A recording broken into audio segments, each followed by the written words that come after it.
Assalamualaikum dan salam sejahtera kepada semua bangsa mekanika. Anda sudah bersedia untuk pembelajaran dari rumah?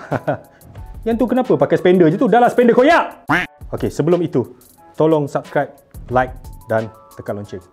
Pakai seluar. Sebelum ni kami ada naikkan video yang bertajuk nak pakai D ke nak pakai N dekat traffic light. Alhamdulillah, rupanya ramai yang tak tahu. Jadi terima kasih kepada Dr. Hasbullah dan terima kasih kepada Abang Jaafar sendiri, iaitu saya lah.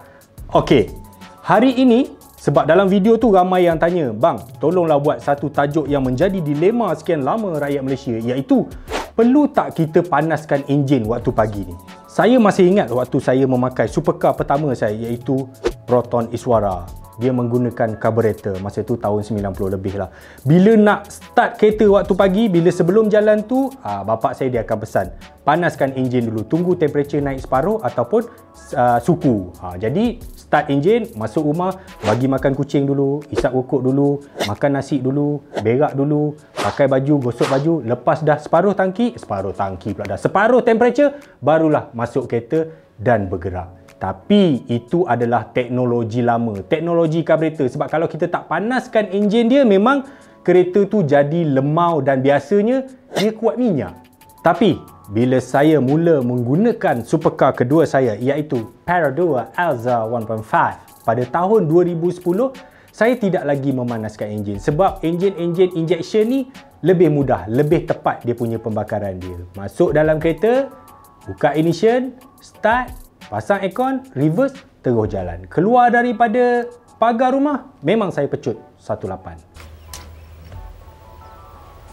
Wait a minute. Who are you? Untuk membincangkan tajuk kita pada hari ini, iaitu perlukah kita panaskan enjin pada waktu pagi, saya sebagai doktor palsu akan menjemput doktor yang sebenar, iaitu Dr. Hasbullah yang merupakan pakar dalam bidang automotif. Beliau merupakan pensyarah di Universiti Teknologi Malaysia. Silakan, doktor. Apa khabar semua? Dalam video kali ni kita nak tengok perlu atau tidak untuk kita panaskan enjin kereta sebelum boleh bergerak. Lepas start pagi-pagi tu, korang tunggu sampai enjin panas ke atau start je terus gerak? Contoh kalau kereta saya, bila start je saya terus jalan. Kalau kereta wife saya pula, start, tunggu enjin panas dulu, baru jalan. Jom kita tengok kenapa. Apa-apa pun sebelum tu saya nak ucapkan terima kasih kepada Abang Jaafar dengan tim mekanika sebab sudi jemput saya dari channel Hasbullah Syarah untuk berkongsi sedikit sebanyak tentang teknologi otomotif dengan anda semua. Okey, jom kita sambung. Kenapa tak ada satu jawapan yang simple untuk perlu atau tidak sebenarnya panaskan enjin ni? Okey, sebabnya kereta yang ada atas jalan dekat Malaysia ni lebih kurang sebanyak 11 juta kereta. Dalam setahun ada dalam setengah juta kenderaan baru atas jalan. Sebab tu macam saya cakap tadi, tak ada satu jawapan yang tepat untuk semua 11 juta kereta ni. Jawapan sama ada perlu atau tak panaskan enjin ni, dia bergantung kepada kereta apa yang anda guna. Baik, sebenarnya amalan panaskan enjin ni dah lama dibuat, even sejak kereta yang guna karburator lagi. Sebab untuk kereta karburator ni, dengan teknologi yang ada pada masa dulu, kita tak boleh nak kontrol kuantiti minyak dengan tepat. Jadi kereta ni kena enjin dia betul-betul panas baru boleh berjalan dengan lancar. Contohnya kalau anda guna mesin rumput, mesti nak kena tarik cok kan, baru boleh start. Lepas tu kena tunggu enjin panas sikit, baru boleh pusing laju mesin rumput tu. Cok ni macam kaedah zaman dulu lah untuk tambah atau kurangkan minyak yang dibakar dalam enjin. Kalau terlupa tutup cok tu, nanti spark plug pula rosak sebab terlebih minyak. Jadi memang susah. Dan untuk enjin karburator macam ni,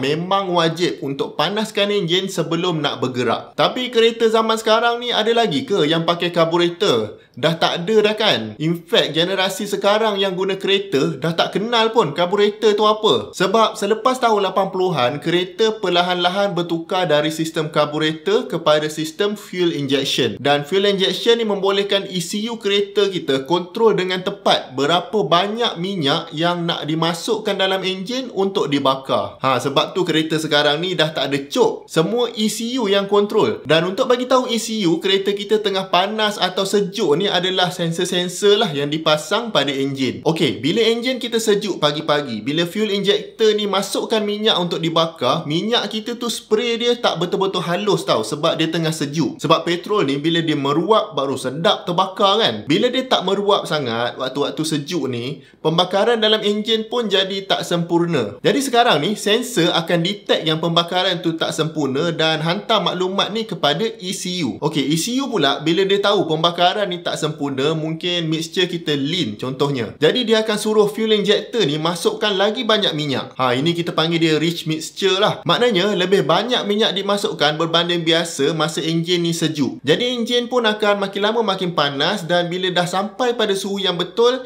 minyak pun dah mudah meruap dan terbakar. ECU pun akan kurangkan minyak dan enjin akan operate macam biasa. Dan enjin fuel injector ni pun makin lama makin canggih tau. Kalau dulu ada satu sensor, sekarang ada 3 atau 4 sensor just untuk bantu ECU ni decide nak letak minyak banyak mana dekat injector. Maknanya untuk kereta zaman moden ni dah tak perlu lagi untuk panaskan enjin anda sebelum bergerak ke mana-mana. Enjin anda boleh beroperasi dengan baik walaupun kita baru start dia. Tapi anda kena ingat lah, enjin tu boleh gerak tapi dia masih tengah warm up lagi. Jadi kalau gerak pun berpada-pada lah. Jangan start kereta terus on launch control terus full throttle. Kena guna common sense sikit lah. Kalau nak lenjan, tunggu dulu enjin tu betul-betul panas. Tapi kalau setakat nak pergi kerja pagi-pagi, okey je kalau tak nak panaskan enjin. Saya sendiri bila start je, terus reverse dan jalan macam biasa. Cuma saya tak lenjan lah. In fact, kalau anda perasan, bila mula-mula start kereta, ada kereta yang timing dia tinggi sikit, dalam 1200 RPM macam tu. Lepas seminit macam tu, baru dia turun balik bawah 1000 RPM. Ini pun macam percubaan kereta tu sendiri untuk bagi enjin dia cepat panas lah. Jadi kalau kita terus gerak, enjin ni lagi cepat lah dia panas. Kalau nak tunggu idle 10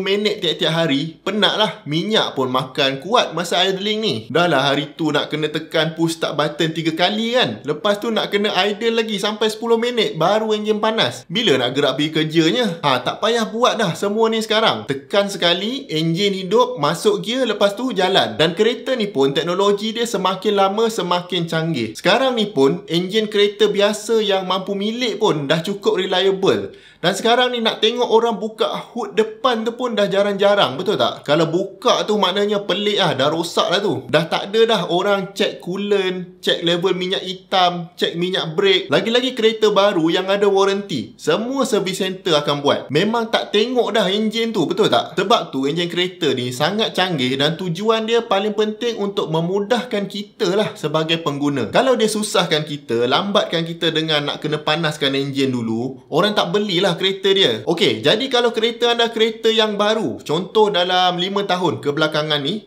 tak perlu lagi untuk tunggu kereta tu panas baru boleh bergerak. Boleh start enjin dan terus gerak. Tapi janganlah tekan sampai RPM yang tak munasabah. Bagilah kereta tu bernafas dulu sebelum nak lenjan dia. Lagipun setakat nak keluar dari taman, lepas tu nak masuk jalan besar, bukan boleh laju pun. Bila anda sampai dekat highway, kereta tu pun dah panas. Bolehlah nak bawa laju. Untuk kereta yang lebih lama pula dan anda pun tak pasti sistem dia macam mana, sensor banyak mana, buku manual pula dah hilang, kereta pula umur dah 15 tahun, 20 tahun. Nasihat saya, tunggu sekejap untuk enjin panas sebelum bergerak. Sebab kereta lama ni mungkin fuel injection dia cukup bijak untuk adjust minyak tu sendiri. Jadi kalau ikutkan tak perlulah nak panaskan enjin kan. Tapi komponen-komponen lain dalam enjin tu kita tak tahu dia boleh cope tak dengan perubahan suhu yang terlalu cepat. Yelah, kereta dah berumur kan. Kena hati-hati sikit supaya poket kita tak kopak. Jadi korang sendiri buat macam mana? Panaskan dulu tak enjin tu sebelum gerak pergi kerja? Jangan lupa tinggalkan komen anda di bawah. Dan kalau anda dapat belajar something dari video ni, saya hargai sangat kalau anda dapat bantu kami dengan 2 klik. Klik butang like dan klik butang subscribe. Jumpa lagi di video yang akan datang. Assalamualaikum. Okey, kepada pelajar-pelajar kelas PDPR semua, anda semua faham? Sudah jelas?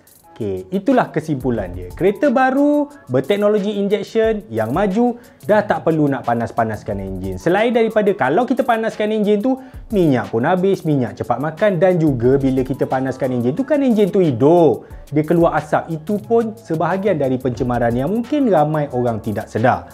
Alright, selesai sudah tajuk kita pada hari ini. Kepada sesiapa yang mungkin ada soalan, mungkin ada komen, sila ajukan di bawah sana. Bagi tahu ni, apa tajuk-tajuk lagi yang nak suruh bukan saya, Dr. Hasbullah buat. Dia akan terangkan dengan lebih terperinci dan lebih berkaliber lagi. Jumpa lagi.